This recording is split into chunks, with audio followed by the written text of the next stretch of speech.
Bonjour à toutes et à tous, bienvenue dans ce nouveau JT de la rédaction Paris-Normandie. Bienvenue au Havre, ou plus précisément ici au Magic Mirror où se déroule tout ce week-end le festival littéraire Le Goût des Autres, un festival devenu incontournable en seulement 5 éditions et qui se déroule cette année sous la bienveillance de l'écrivain Maëlys de Kerangal que vous retrouverez un petit peu plus tard dans ce JT. Nous reviendrons bien évidemment aussi sur ce terrible accident de la route qui aura marqué l'actualité de la semaine en Normandie et nous parlerons sport, basket avec l'ALM d'Évreux et perche avec le retour à Rouen ce week-end du champion Renaud Lavillenie.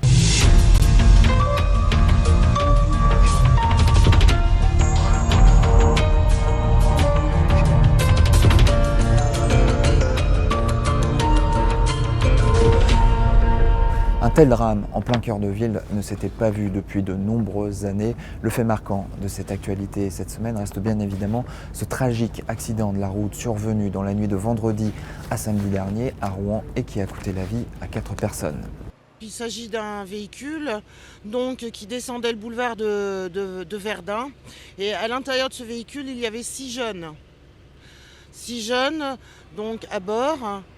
Et avec la force cinétique dans la descente, ils ont perdu le contrôle du véhicule et ont heurté un platane.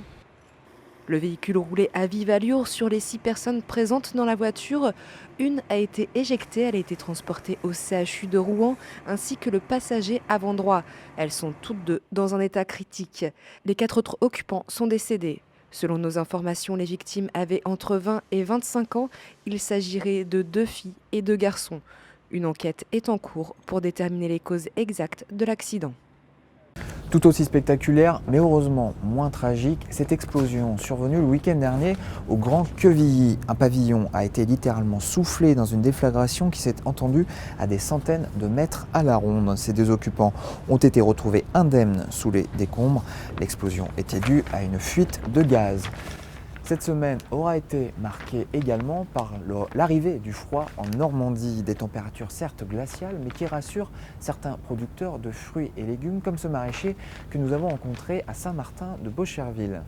Bon, en ce moment, la production c'est les légumes d'hiver, donc c'est-à-dire les poireaux, les choux qui peuvent être choux verts, choux rouges, choux blancs ou choux Bruxelles, des navets, de la mâche. Du céleri rave qui est stocké en frigo et des pommes de terre. L'arrivée du froid, c'est bien que ça vienne tout de suite, parce que après il va falloir qu'on se mette à planter des salades, semer des radis. Il y en a déjà de semés, mais ils sont couverts, Et puis, c'est bien que ça vienne tout de suite parce que le froid est bon pour le sol et puis ça détruit certains insectes qui nous embêtent au printemps. Donc là, le froid, c'est un froid normal. Il n'y a pas à s'inquiéter, c'est bien que ça vienne actuellement. Direction Dieppe maintenant où les élèves de l'IFCA sont toujours mobilisés pour la sauvegarde de leur établissement. Comme vous le voyez sur ces images, ils manifestaient en tout début de semaine devant la sous-préfecture de Dieppe. L'IFCAS, pour Institut de formation aux carrières administratives, sanitaires et sociales, compte plus de 300 élèves dont une grande partie venue d'outre-mer. L'établissement est aujourd'hui menacé de fermeture pour cause de difficultés budgétaires récurrentes. Une délégation de l'IFCAS se rendait par ailleurs ce vendredi devant l'hôtel Matignon à Paris pour y plaider la cause de l'Institut.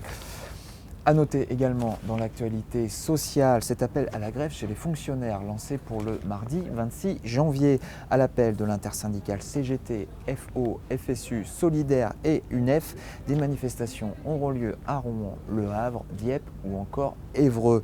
Les syndicats dénoncent notamment les conséquences de la réforme territoriale et réclament une hausse des salaires.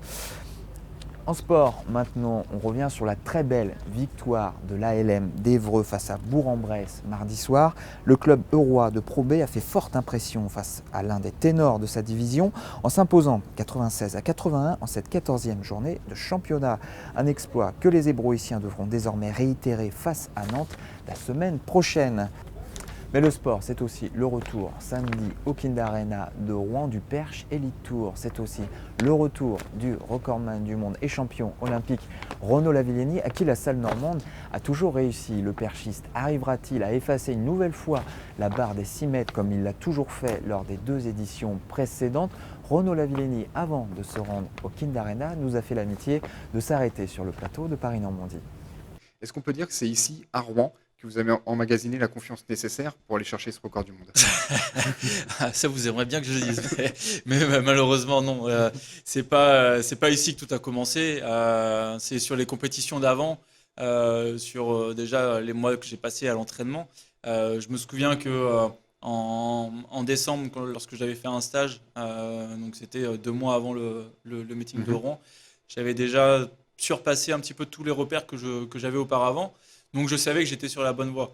Après, Rouen m'a juste permis de mettre en application tout ce que j'attendais, tout simplement. Et puis après, j'ai réussi à surfer sur la vague et garder ce rythme. Le Perche Elite Tour, c'est donc ce samedi au Kind Arena à Rouen. Les amateurs de littérature, eux, viendront plutôt ici, au Magic Mirror au Havre, pour la 5e édition du festival littéraire, Le Goût des Autres. 5 éditions seulement et déjà un statut d'incontournable dans le calendrier des événements littéraires français.